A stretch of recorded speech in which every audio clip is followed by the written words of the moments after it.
వీకెండ్లో యాదాద్రికొచ్చే భక్తులకు పట్టపగలే చుక్కలు కనిపిస్తున్నాయి. గుట్టపైకి వెళ్లేందుకు ఘాట్ రోడ్డులో వెళ్లాలంటే నరకం కనిపిస్తోంది. గంటల తరబడి ట్రాఫిక్ జామ్ అవుతోంది. ట్రాఫిక్ ను కంట్రోల్ చేయలేక ఆలయ అధికారులు, పోలీసులు చేతులెత్తేస్తున్నారు.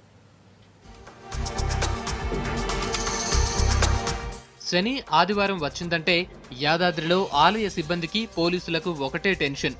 అదుపు చేయలేని ట్రాఫిక్ జామ్, ఉన్న ఒక్క ఇరుకు ఘాట్ రోడ్డులోనే వందల వాహనాలు, ట్రాఫిక్ జామ్తో ముందుకు వెనక్కి వెళ్లలేని దుస్థితి. రోడ్డుపైనే గంటల తరబడి వెయిట్ చేయాల్సిన పరిస్థితి. ఒక్కోసారి ట్రాఫిక్ అదుపు చేయలేక పోలీసులు చేతులెత్తేసే పరిస్థితి ఉంటుంది.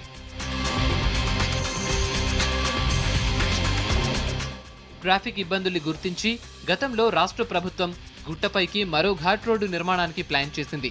నిధులు కూడా మంజూరు చేసింది. 3 ఏళ్లుగా పనులు జరుగుతూనే ఉన్నాయి. అయినా సగం రోడ్డు పనులు కూడా పూర్తి కాలేదు.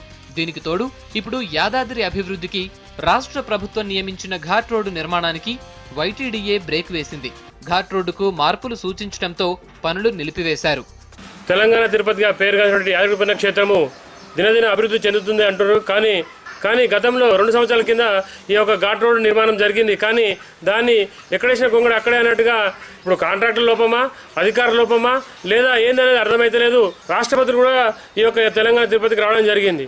కానీ ఎక్కడేసిన కొంగడు అక్కడే ఉంది. కాబట్టి అధికారులు వెంటనే స్పందించి ఈ యొక్క 2వ ఘాట్ రోడ్డు వ్యవస్థ పునః సమీక్షించాలి.